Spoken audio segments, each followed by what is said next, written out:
Welcome to the new sound of online radio. Welcome to the sound of Universal Broadcasting Network. 'Cause you make me feel like I've been locked out of heaven. A mix of today's hits and hard-to-find favorites, combined with the most entertaining and intriguing talk anywhere. This is your sound. This is the sound of Universal Broadcasting Network at UPNradio.com. Hey, everybody, it is Wednesday, September the 16th. I'm Emerson Collins. And I'm Del Shores. And you're listening to the Del and Emerson Show. Straight talk. Real gay. Our studio audience today is a stadium, just so you know. It's sort of like the upcoming debate. Well, it's because everyone's here in Los Angeles. Like, did you ever think you were going to hear it live from Simi Valley? I mean, is there anything out there besides meth and porn? Well, our storage unit. Well, was exactly. there, right? That we haven't been to in 2 years. We got the cheapest storage unit for our Like, you place. got Anderson Cooper and Jake Tapper and all these They're people all in rental there. cars headed out to Simi Valley. And Anderson did not even text me. I know, He's in town, and he did not even text me. I kept wondering if he was like out on the town last night. Maybe with Andy Cohen. You know, yeah. they're friends. They are. It's a bromance. So how of all are kinds. you? How are you, Emerson? I'm good. How are you? I'm doing well. I was in Austin last week and called in as Kim Davis. That was fun, and you guys did a great job. I enjoyed the show very, very much. Well, very, very much. I thank love that you. Matthew Scott Montgomery kind of called you out there. But What? That the story wasn't an actual gay story? I kind of was on your side. He didn't watch I'm the just video. saying. Okay, he did not watch the video, or he would. I'm sorry. I think there is gaydar. I do. I don't. You don't think at No. all? Not at all. No. Not at all. Well, Not in the way that it's defined, because here's the thing, because when you say what you mean is like if you look at somebody and they look at you a really long time, or like you look back and they do a look back, that's not gaydar anymore. That's someone showing actual interest in you. Right. Okay. So that's a definitive well, behavior. that's cruising. Right. That's just cruising. But outside of cruising, any other behavior is a stereotypical presumption. Yes, of course. But you look at that guy. Well, I'm sorry. You know, you look at that guy who said the gold, which it was glitter. You were right about that. It was glitter. Small flecks of gold or is glitter. glitter. Come That's on now. glitter. Come on. And It's just expensive glitter if it's gold. so. Yeah. Okay. Well, let's move on, because we could fight about this all day. All right. Well, lots of fun. And in order to not have her be the entire show, we're starting with something besides Kim Davis in our equality update. An exciting piece of news out of Texas. Since the passage of marriage equality by the Supreme Court, essentially, Texas has issued an estimated 2,500 marriage licenses to same-sex couples. Nearly 6% of all marriage licenses statewide. So there were definitely a lot of couples definitively waiting. For that to happen, who were able to excitedly to run out and get them. And so that's just really exciting. And it's a big state. Yeah, to be able to see the benefits of that decision immediately. Our state. We're from. You know, if y'all don't know this, Emerson and I are both Texans. We don't always claim that, but we will. I do. I do. From. Yeah. It's a great place to be from. I actually enjoy being there these days in the big cities. There you go. Yeah. So what else? In other news, Australia Down Under, many have considered the next battleground for marriage equality. And this past week, Australia received a new prime minister in Malcolm Turnbull, replacing Tony Abbott, who definitively opposed marriage equality. This lead to hopes among LGBT advocates for marriage equality that they would allow a parliamentary conscience vote on marriage equality, but Malcolm Turnbull has said he is sticking with Tony's plan of putting it to a popular referendum. Now, what the issue here is that it cost $158 million to hold the public vote, and it would take about 30 minutes to do it in Parliament if they allowed them to vote on conscience. And what that means in Australia is they don't have to vote with their party. They can vote however they personally choose. But he is still a representative of the Liberal Party, which is confusing because the Liberal Party in Australia are the Republicans. Yeah, it does confuse me. It did. At first, I was going, what? The Labour Party are the Democrats, the Liberal Party. But if this were to be put to a vote, it would pass according to the polls. And Yes, but it everything, goes right? back to that issue of like people not wanting, you shouldn't be able to vote on equality. Like Right. it's sort of a... but the Labour Party has said that if they won a majority in the next federal election, it would introduce a marriage equality bill within 100 days. So, interesting changes in Australia, but doesn't look like it ups the timeline for a marriage equality vote there. All right, and then other equality. Isn't it amazing, Emerson, that we had this huge decision in July, and our equality news is even more lately. You predicted it. You said it would be because of this rash of hatred. And if anybody missed it, Kim Davis returned to work on Monday, and a lesbian couple came in for their license, and she hid in her office. Coward. Yes, and a pastor, oh, such love, screamed in the background anti-gay rhetoric and a sermon, surrounded by all kinds of media, when these people should be celebrating and enjoying getting their license on a special day. All of this hate was spewed. And this is, as I love to play Kim Davis, as you know. It's important. She's been a very special guest the last several weeks in our show. So let me put on my Kim Davis, and I want to read her statement this week.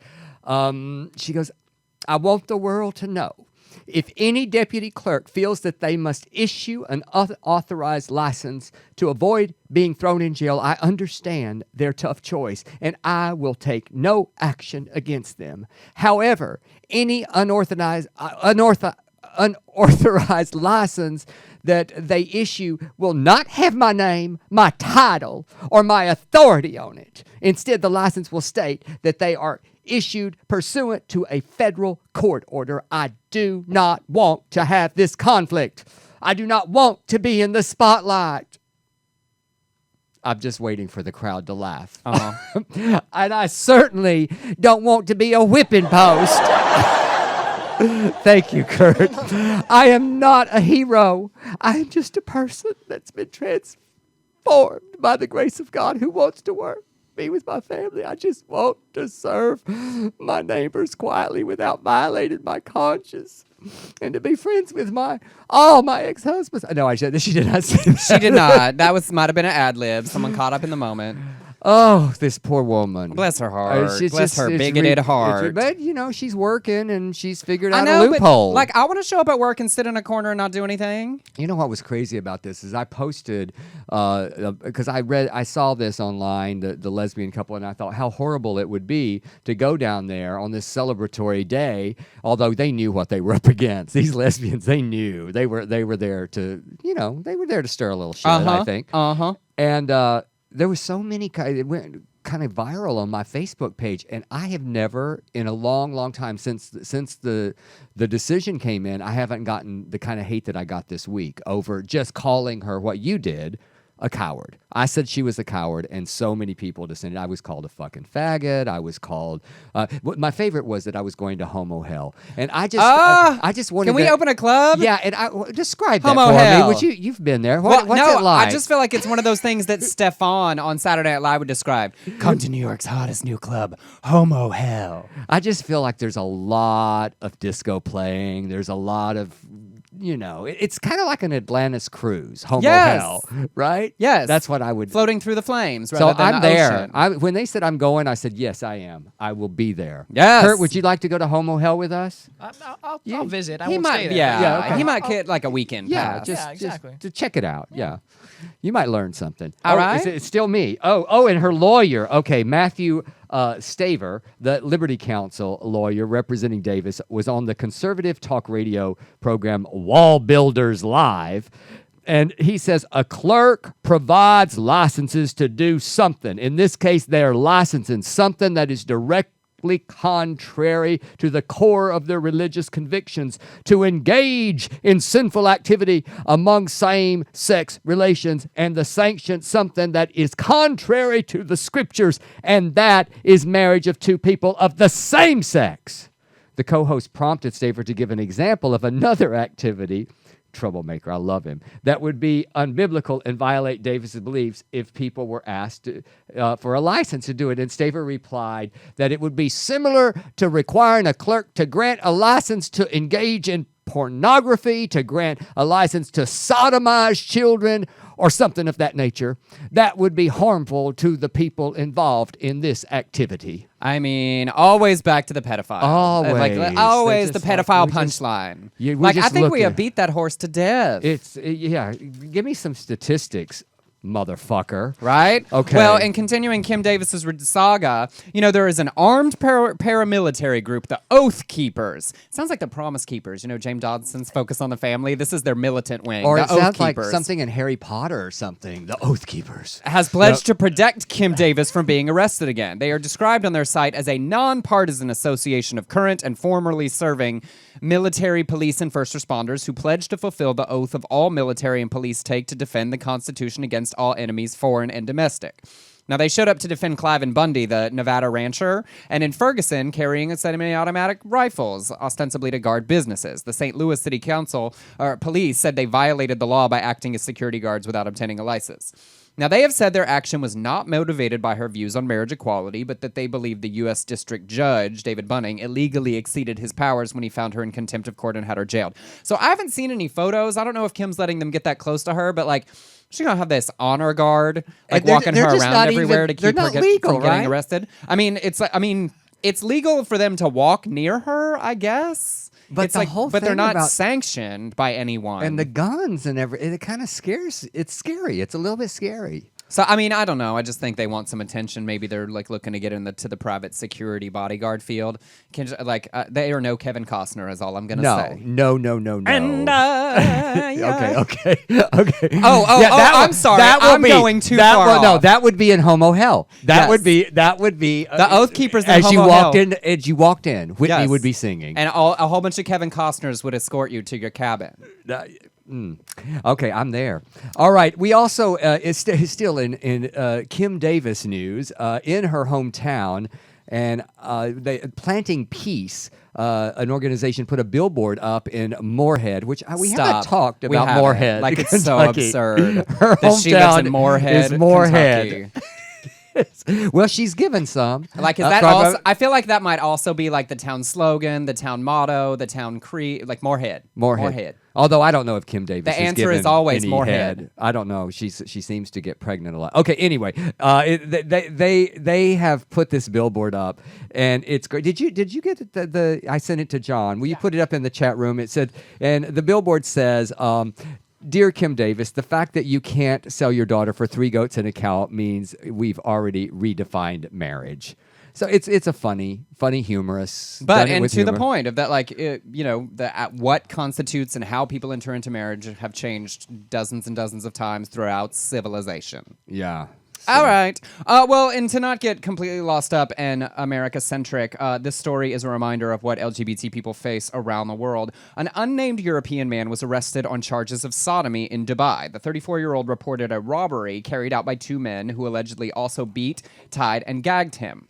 One of his assailants admitted to having met him on a gay website months before, so a separate investigation was opened into the European man vacationing in Dubai as well. If found guilty, he could face up to 10 years in prison. In recent years, foreigners convicted of sodomy, which is definitively illegal in Dubai, in the United Arab Emirates, have tended to be sentenced to 1 month to 1 year in prison. So here he was attacked, but because the attackers admitted to meeting him on a gay site, there is now a separate investigation into his homosexuality. The victim of a crime now also being charged with a crime. Well, the lesson is if you're gay, don't go there. You know what I always think about? Why? Willem and Detox and all, a bunch of the drag queens have gone there. To perform, right? Yes. And in one of the times they weren't allowed to perform in drag. So I'm like, oh, that is dangerous. Why did they do? Oh, money. Well, I'm like, because money. Of course, money. If you got a check, I got and a talent. You know there was sodomy with those 3. You know that there was. Well, I don't know how they travel and trade, but but nonetheless, that is, I'm like, girls, that's a little dangerous. I know it. Okay. All right, let's flash through the gay news. What do we have? We'll kick it off with Miss America. Do you watch? Is it a regular thing for you? Well, I know you watch this time. But I used to have Miss America parties, and every single year I would bring all my gay friends and a couple of girls together, and we would watch. My friend Benny would bring the South Carolina pageant that his mother would tape for us, and we'd watch that first during dinner, and then we would watch the whole pageant. And my favorite ever was he brought this one where this third runner-up was a racist. She had these she was a ventriloquist, and she had Happy Pappy and Bubbly Brown, who was black, and she sang Zippity Doo Dah real black, and you could see her lips moving, and she's very blonde, and she came in third. That's unfortunate. I think that Benny still has this. I have to get it for you. It's great. But we were not tweeting. we were texting, and I can't remember what I was. Oh, I'm not going to say it. There was a movie that I did not like, and I told you that I didn't like right. it. Yes, and then you said, well, I'm watching the Miss America pageant, so I switched over immediately, and I got to see some of the best answers ever. Well, I watch it every year, and part of it is because years ago, I judged the Miss Oklahoma pageant that feeds Miss America, and it was the year after Oklahoma had won back-to-back Miss Americas, so they were hoping for a three-peat. And I was there. So I was there in Tulsa for a full week, and I will honestly say that I was amazingly surprised at the intelligence and poise of the girls, because in the evening part of the show, which is what leads to the national pageant, you only see the gown and the talent and the swimsuit. But we had 45 minutes with every girl, the 6 judges, to ask anything we wanted from them. So you genuinely really got to see what they thought about a wide range of issues. And they could speak more than 20 seconds, because in all fairness, that's a little tough. Yes. And so when you get to even to the national pageant, what we watch, they have done 3 days of preliminary. When they talk about that 25% is from the preliminary scores, all of these judges have interviewed these girls at length. So they know all of that before they begin giving scores in the final rounds as well. And so I feel like the on television pageant skews it so much in the beauty pageant direction, but like the parts that you don't see really involve how many of these girls have paid for college with these scholarships, how much they do have to know something about everything that's happening. Well, you know, when I was directing Sordid Lives and Delta Burke was on set the day after the Miss America contest, and she was a former, I think she was in top 10, Miss Florida, and I said, and she obsessed, and her character Suzanne Sugarbaker, I said, Delta, did you watch it last night? And she said, yes. She said, and Dale, since they've had them, since they're requiring them to be smart, it's just gone downhill. Stop, it's so absurd. But I will say that, like before, because we're going to do all of the questions for you guys because they were rather amazing even when they were awful. But this was one of the worst years for talent, in my opinion. It was awful. The Miss Georgia's opera was the closest I got to, like, yes, that girl that sang Climb Every Mountain climbed part of the way up the mountain. She wasn't, like, completely embarrassed. It was no Audrey McDonald. Don't do that when I'm drinking. But, like, the first girl that danced, it was like, so you think you can smile, because she had that pageant smile on her face the whole time. The Vaseline. And then that girl that played the fiddle, I was like, you need to go over to Georgia where the devil is and trade your soul for some talent. She learned it for the contest. Like, y'all, there's a song on the radio about this. You can trade your soul to the devil for fiddle talent. But nobody packed a suitcase, which we've seen that before. And then the monologue. That monologue. And somebody on my Facebook, and if you're watching, I'm so sorry, but someone said it was brilliant. Someone said she stripped down, no makeup on, but she wrote it herself, which I was like, no shit. I mean, really? It was just awful. But here was my problem with it. She should have just said it was a TED Talk. You know, like, I'm going to talk about my experience. That, because then you could have sold it like that. But, like, you ain't actressing. You, like, don't tell me that you're serving drama. No. And then my other some of the gowns were fine, but the big scandal for me was, like, the spray tan problems.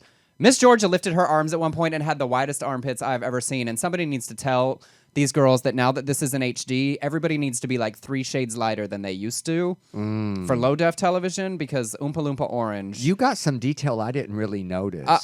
This is important. I didn't see that part. And then they do that thing where their bodies don't match the face. It's like their face is like painted white, and it's like Oompa Loompa Orange from the neck down. It's sort of like those women, I see them on the street all the time, and sometimes where they do the makeup right here.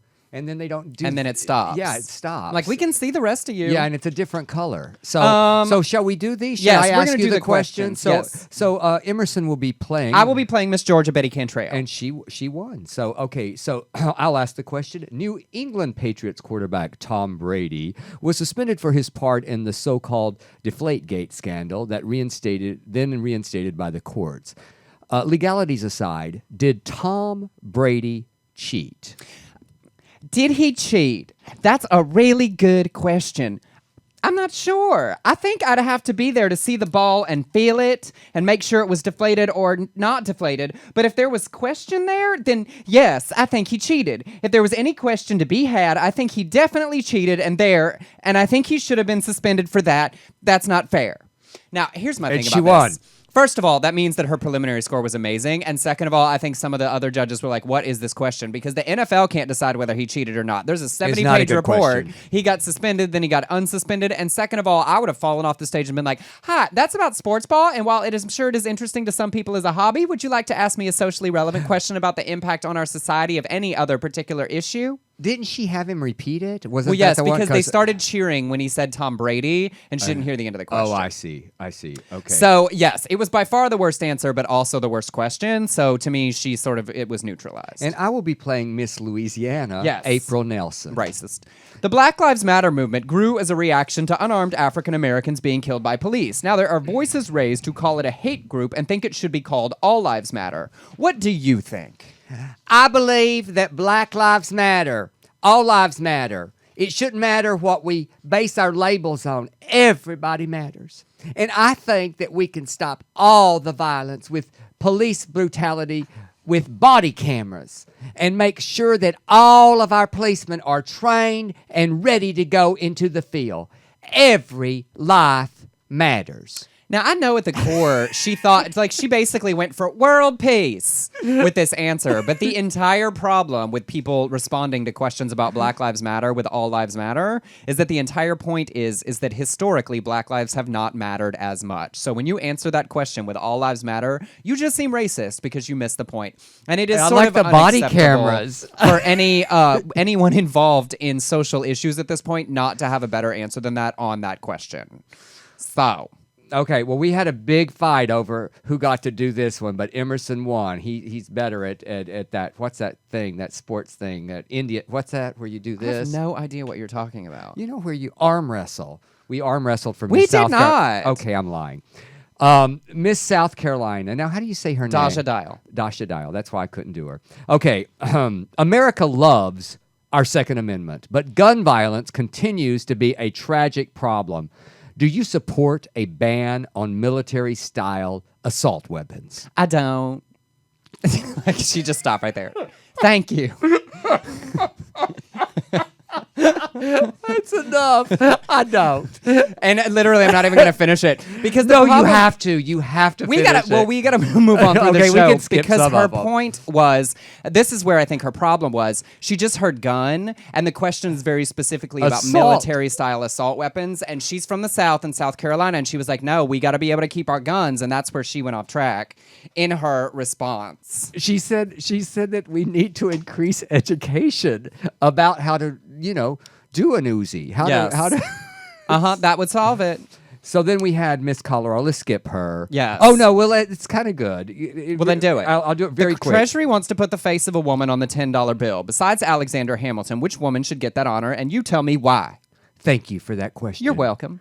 The person that I would put on the $10 bill is Ellen DeGeneres. I mean, she what? went on. She went I on. mean, and what? Here's the thing. This is a bullshit world peace answer, too. Because there's lots of conflicting issues about, like, do we use some of the early suffragette women? But a lot of people are frustrated because they disempowered black women in the voting because they thought it'd be easier to get it for white women. So there's a lot of controversy about the real candidates for this. And I think she cheated with a world peace answer by saying Ellen because it won't be someone that's alive. All right. Do you want to? Yes. Okay. And then yes, this it's got Miss Alabama, McGuffin. Hooked on phonics. Okay. According to a poll released this week, Donald Trump is leading Republican candidates by 32% of the vote. Why do you think he's leading by such an overwhelming margin? I think Donald Trump is an entertainer, and I think he says what's on a lot of people's minds. But I think that the Republican Party should be absolutely terrified of all the attention that he is taking from incredible candidates like Chris Christie and Jeb Bush, who could absolutely do the job of President of the United States. If I were a Republican, I'd absolutely be terrified of So that. she just let us know she's Miss a Democrat. Alabama, or she doesn't vote. I think she's a Democrat. For Miss Alabama, I feel like that was the real scandal nobody talked about. You know, I've noticed as we're going through this, we had one that's not a Southerner in the finals, and there was a line on that Delta actually had a Suzanne Sugarbaker where she said, "You'll never see an ugly Miss Mississippi, but you'll see an ugly Miss Ohio or Iowa." I can't remember. And then skip to the last one, the one that really matters to our show. Okay. Miss Mississippi, who ended up first runner-up, and I think her answer vaulted her into this position, as the question was, Kentucky County Clerk Kim Davis was jailed for defying the Supreme Court's order to issue same-sex marriage licenses. She claims the order violates her religious freedom. Does it? It absolutely does not violate her religious freedom. That is her job that she was voted into doing, and that law is a federal law throughout the rest of the country. So, yes, she did violate the law there. Thank you. And it only took her 10 seconds. And Mississippi. Yes. So, I handed it right to her with that answer. Well, I think that she went way up because I didn't remember her much from the other rounds, and I think that got her a bit. No hesitation. She only used half her time. Thank you. Yeah, she Done. got it. Drop the mic. I'm out. Well, all in all, I love the show. I did. I enjoyed it. I did for many reasons. Well, because it's one of those things where, like, when it's bad, it's great, and when it's good, it's amazing. So I have a great time. It's a win-win for me. All right, shall we flash on? Yes, we shall. Did you watch the I Am Kate finale? I did. It was so wonderful. And I'll tell you my favorite thing about it. The first part of the episode was the Kris Jenner conversation, and it was the least interesting part of the episode to me. And I think that speaks volume of what Caitlin and the producers have done with this show. It wasn't a super dramatic conversation, but I just wasn't super interested. Not that that's of course important to them. A lot of tension there, though. A lot of tension. Yes, but the most compelling part of the show has been this wonderful relationship she has built with this wide variety of women from all different kinds of background who have been educating and teaching her in this loving and open way throughout the season. And I love that they at the end we saw almost like the best of moments where he showed the evolution. I got a little emotional a couple of times. I really did. I loved Boy George. You know, I was a huge fan back in the day. I don't that tattoo on his face though, and that doesn't work for you. It just always go no, not on your face, not on your face. But our friend Candace, she was so touching and so vulnerable. I loved her singing. It was a kind of a perfect finale for me. I'm gonna miss it. Where's my Sunday nights? What am I gonna do? I really hope that this leads to a second season where they continue to focus and feature these other women as sort of a permanent cast. That it's certainly Caitlin's show, but it's like, you know, do it like the Real Housewives without all of the like drama and hate, where we get to know a little bit more about Shandy and Jen Richards and Jenny Boylan at home, you know, and see these women living their lives along with Caitlin and have them continue to go on trips together and speak at big things. I think there's such an opportunity. I do too, and I love the little things about it, because it could have just become something very superficial, like what am I going to wear to the ESPYs,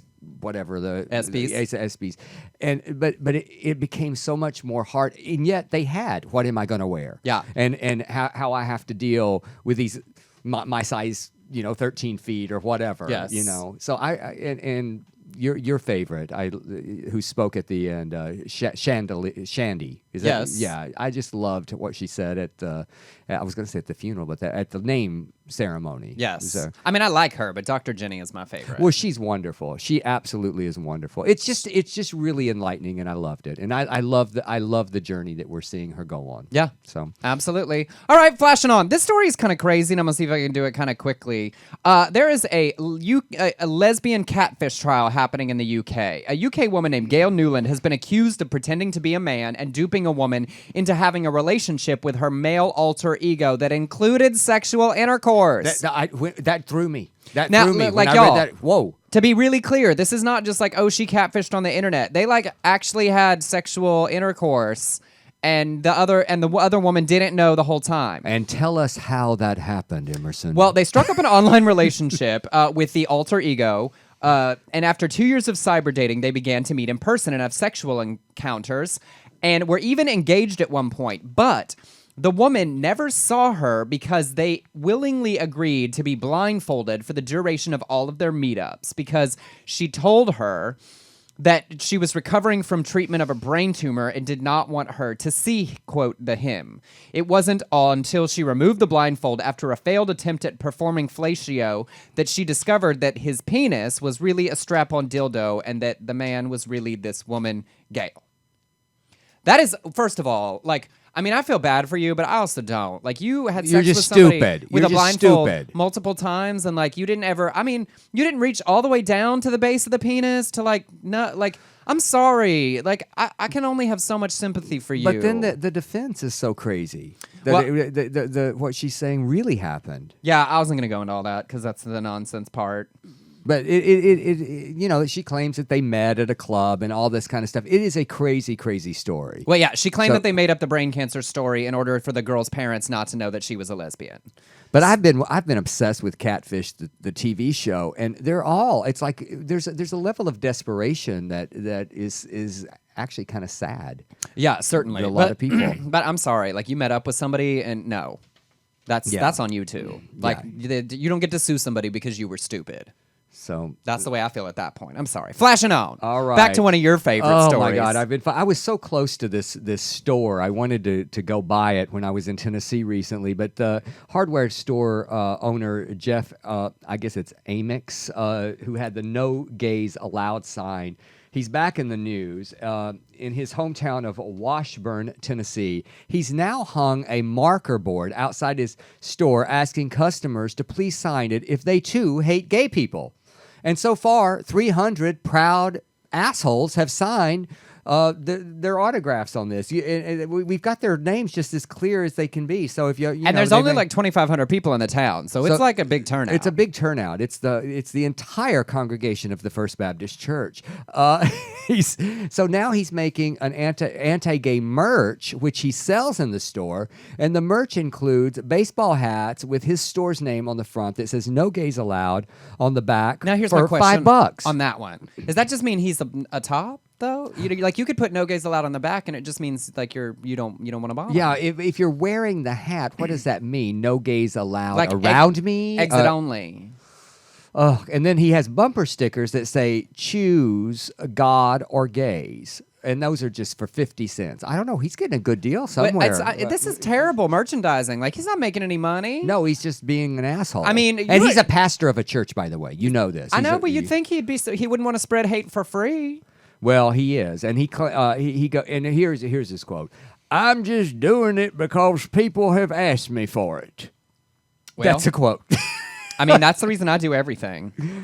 Well, your merch, I am so excited because my Bless their bigoted heart shirt. It's shipped. On its way. I got an email yesterday. It has shipped. I know, and my tank top is. I ordered the tank top version this time, so it's on its way too. Oh my God! Could we wear them on the same show? We can be twinsies. Oh, that would be exciting. All right, flashing on. Elton John was in the Ukraine and met with the Ukrainian president to demand legislative change to support LGBT rights, specifically asking for a ban on discrimination in the workplace based on sexuality and provide criminal penalties for hate crimes. Well, because that went so well, he also is demanding to meet with Vladimir Putin. My favorite part of this, I mean, he's just posting it on Instagram, and I think he's trolling everyone and Putin because on his Instagram, he posted a photo of Putin and said, "Thank you, President Vladimir Putin, for reaching out and speaking via telephone with me today. I look forward to meeting with you face-to-face to discuss LGBT equality in Russia." So a spokesperson for the Kremlin had to release a statement saying, "I can responsibly say that Vladimir Putin has not spoken to Sir Elton John," which I think is hysterical. It's like, if you won't talk to me, I'll just tell everybody you did. Well, I just wonder if he's got a little crazy or if he's just fucking with. I think he's screwing with him because he really was meeting in the Ukraine. Oh my God! And so he was like, "Well, I'm gonna make it seem like you've hung out, but you got a gay friend. What you gonna do about that?" Hey, Vlad. Yeah, let's talk about Vladdy. this. Hey, girl. Vlad. Hey, girl. Hey. So, and now we have Steve Grand, our buddy, back in the news. He had a hilarious interview. He was doing a TV interview for a show in San Diego over the weekend. And the interviewer said, "Where does most of your inspiration come? Breakups? The poor women who date you, right? Right? Yes. You want to answer that? It's Steve? So she said, "The poor women who date you, right?" Right? He said, "Well, no, I'm gay. So yeah, it's guys." Well, it's all the same, really. It's about the human experience. I think that's what I mostly stand for as an artist, and I think it's good that people hear me, and they may not even realize I'm singing about guys, and I think that is a testament to the fact that we really do all love the same. We lose the same. We experience heartache the same. I just thought it was amazing. He turned it so well. It was hysterically awkward. One of the interviewers clearly knew, and the other one clearly was like, oh, we're interviewing this cute guy. Here we go. Yeah, here we go. And that he was able in that moment to turn it and talk about the universality of the music, and that you can make it be about whoever you want, and that all of our experiences are the same regardless of the object of our particular affection. So it was very smart and charming in the moment, and he used it to, I think, tell a great thing about his message. Yeah. So it was really great. And another exciting LGBT news, 2 very iconic franchises are getting gayer. James Bond, in the new book, is getting a modern makeover in Anthony Horowitz's newest Bond novel, Trigger Mortis. He is getting a very outspoken gay friend who chides him and says, come on, Bond, you're living in the 20th century now, not the Middle Ages. Which it's amazing to use that to sort of counter his misogyny from his new gay friend.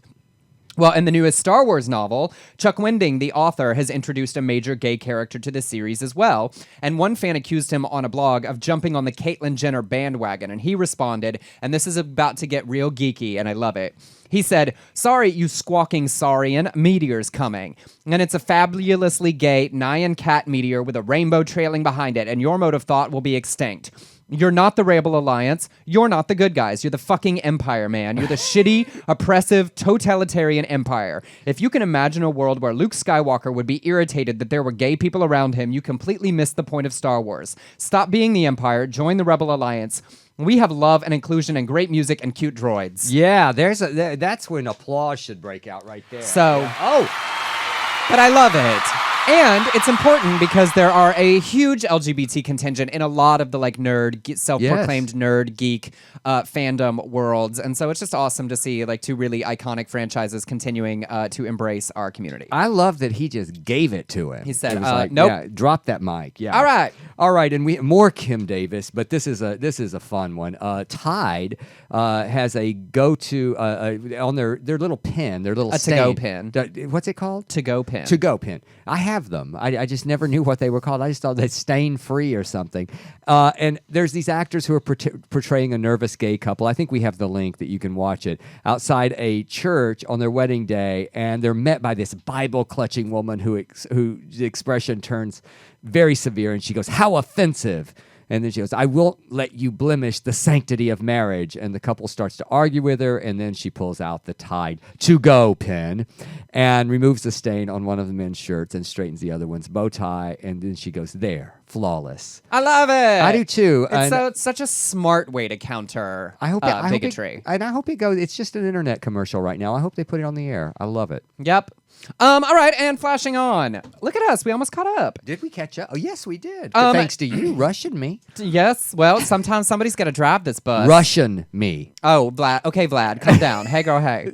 By the way, somebody on my Periscope, and I haven't verified it, but somebody said that it has been discovered that what happened with Elton John was that he was trolled by 2 Russian DJs. So maybe he actually did think that he talked to Vladimir Putin. Oh, no. So I'll research that. That's alleged at this point, but I thought that's kind of funny. That's a great one. All right. Tom Hardy is at the Toronto International Film Festival to promote Legend, a new film where he plays twins, at least one of whom was definitively gay, and then one that people say was gay, but was never public about it.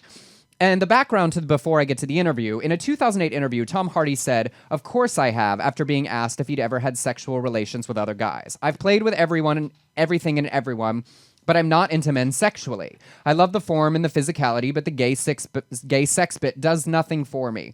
In later interviews, he said his words were misconstrued, and the copy went on to read, he's irritated his words were taken out of context. And I get that, because I read that and go, he can be talking about, I appreciated it, whatever. Right. And the leading up to this interview, he's been asked about it repeatedly. There have been the gay rumors on the internet. He's had it. He's fed since up. This 2008 interview forever. People that are just so sure, and yet there's never been anyone say that they are someone that had sex with him. So I feel like that background's relevant because Graham Coleman from the LGBT Canadian site, I believe Daily Extra, asked, "In the film, your character Ronnie is very open about his sexuality.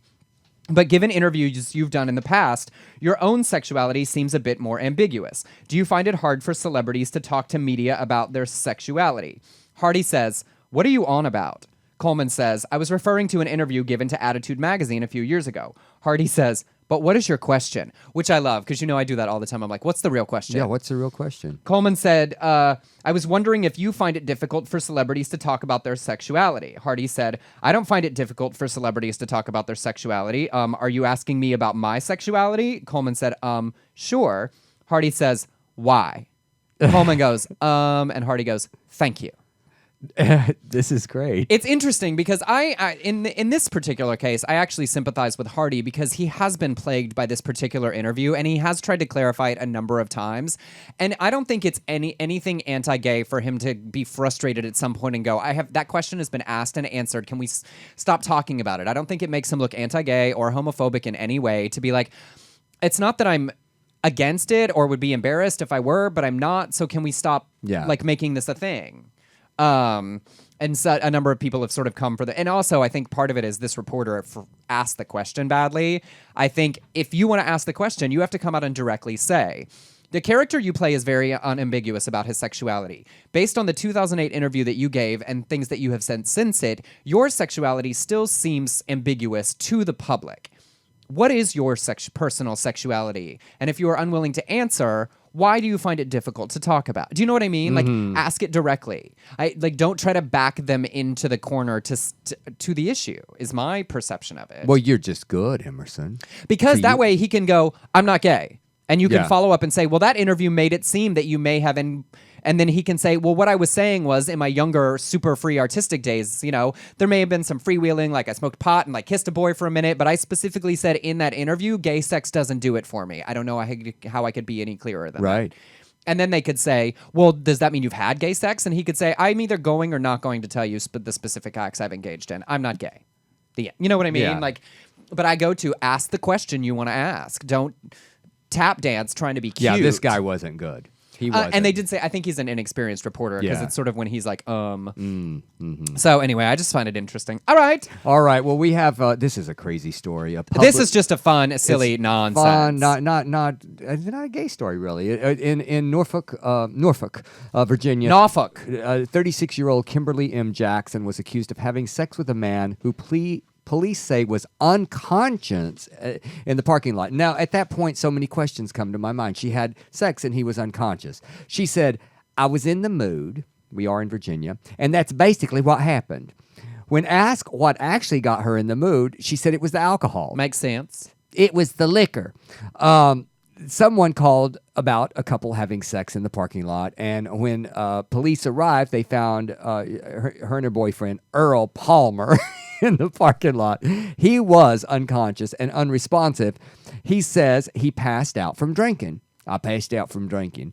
I'm here trying to clear her name and let them know I consented to all that. I just didn't finish the job, as you could say. He was arrested and charged with being drunk in public, and she said, the alcohol made me do things I wouldn't. I'm not into erotic public sex or anything like that. When asked why he participated, Palmer said, everyone wants to do something spontaneous. I'm just not being disrespectful to you. Have you ever done anything spontaneous? It's my favorite part of this story is that he is, he clearly loves her and he's trying to clear her name because he's like, she wasn't assaulting me. I agreed to it at the beginning and then I just couldn't quite make it to the end. He passed out.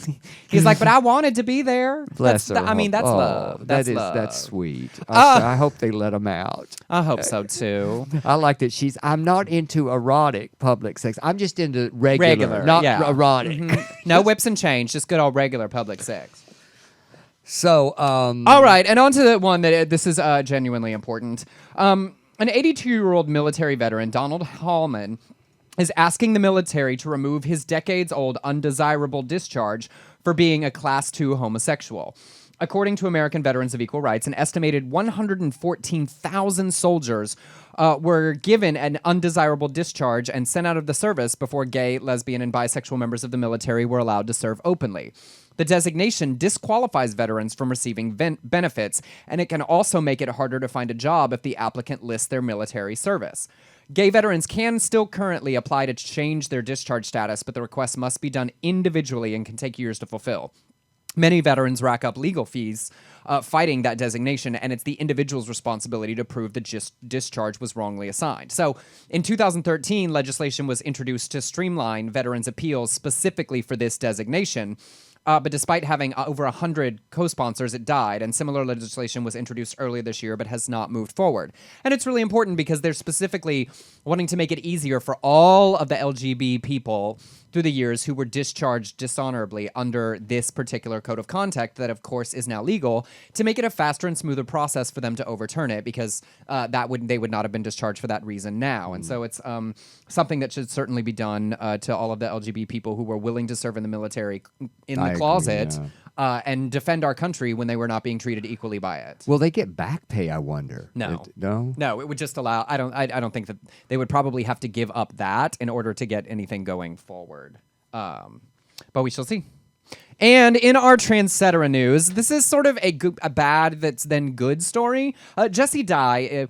as a woman in Alabama was hired to work at Summerford Nursing Home. On her first day, she filled out her paperwork, and at lunch, Robert Summerford, the manager of the company, called her in and bluntly asked her, "What are you?" Jessie said it was like being punched in the stomach. After she answered his question by explaining her situation, that she was assigned male at birth and is transitioning to female, he came back at her with, "What am I supposed to do with you?" and fired her on the spot. Wow. Well, Jessie filed a workplace discrimination lawsuit with the help of the Southern Poverty Law Center.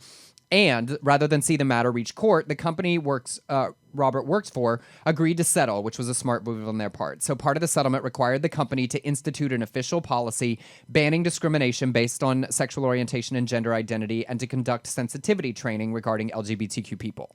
So she is getting a settlement. The settlement happened quickly, and new training is being put in place, which shows that while she was treated terribly and no one should be put through that, more and more companies, as these things are happening, are seeing the writing on the wall and quickly moving to settlement and changing their policy, so that fortunately this company will never treat anyone the way they treated Jessie. So it's a win for her. She got a settlement, but she still went through the emotional trauma of the situation. But it shows that companies are starting to respond faster to treating trans people wrong, and aware of the way the wind is blowing in the news and in our culture. So does that make sense? Yes, sort of a silver lining. And I've often wondered, because we don't get that in the story, what happened to this manager? I mean, he's the owner. It's his company. Oh, it's his company. Yeah. So he was part of the settlement. Yeah.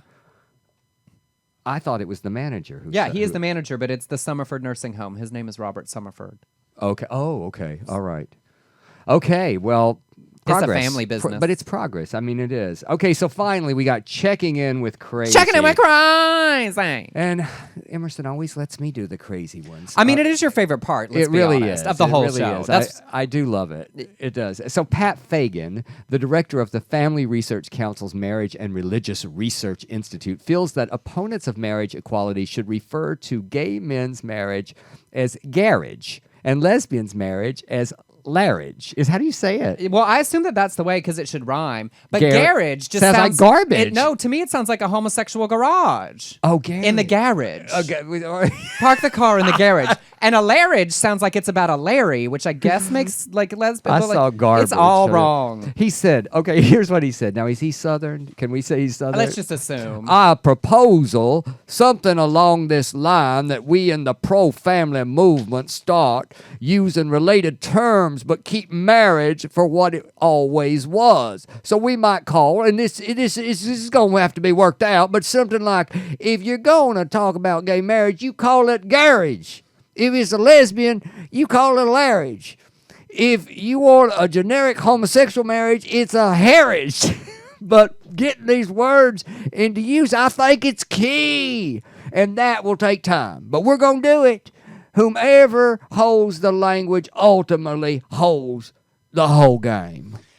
You know what's funny is, like, he's crazy, but he's right, because language matters. You know, when you look at how you label... He did say whomever, too. How you label social issues becomes a big part of the soundbite.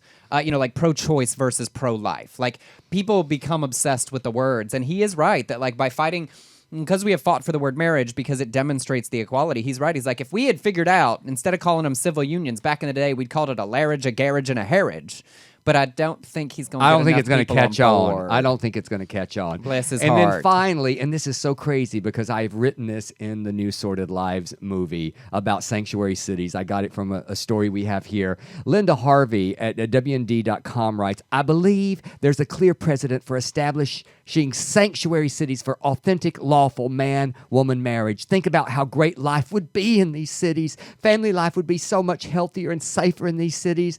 Keep out the vile gay parades, as well as harassment lawsuits against bakers and florists. And how about no pro-homosexual lessons in school, falsely implied that some people are born homosexual or born to mutilate themselves by sex change surgery. Also, no ban on counseling for teens who have same-sex attractions.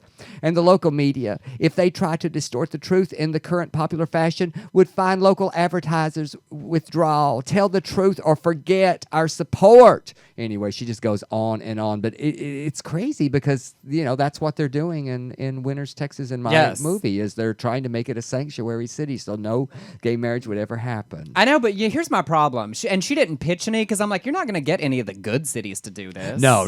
You're going to get that city where they You're had gonna the 300 signatures. Yes, that nobody in Tennessee. wants. It's going to be like, where does he live in Tennessee? It'd be like this in Moorhead, Kentucky, sanctuary cities. Yes. But like, oh, well, sorry about your travel trips, but it's like New Orleans. Just like big cities are not doing this. I think they should just have a few of them. Just a few. Just a few. I'd be honestly like, go ahead. Like And y'all put can a big old chain link fence out, no right homos, around and we can it. look in like, oh, look at them, look at the bigots. Be like, don't worry, tell us where not to go. Yeah, I'm fine. That's exactly. fine. I mean, I'm not worried about you picking any of my favorite cities. So we did it. That's our show. It I'm going to be is. in Columbus, Ohio this weekend. Everything is sold out except for the Drag on Ice Capades thing, and it's going to be on my Facebook in moments. So if you're in Columbus, please, it's going to be such a fun. I'm going to do some stand-up there and host it. They're doing Sordid Lives, and that's all sold out. All the other things are sold out. But because I'm a draw, Emerson. I'm a draw. Yes, you are. Yes, and we would like to go out with our good friend Eric Hyman has a new single and a video, and it's on YouTube, and all the information on how to order it is there as well. So Eric, great job with this. It's a wonderful song, and this is our buddy who's been on our show, Eric Hyman. We will see you next week on Bye, the Dell and y'all. Emerson Show.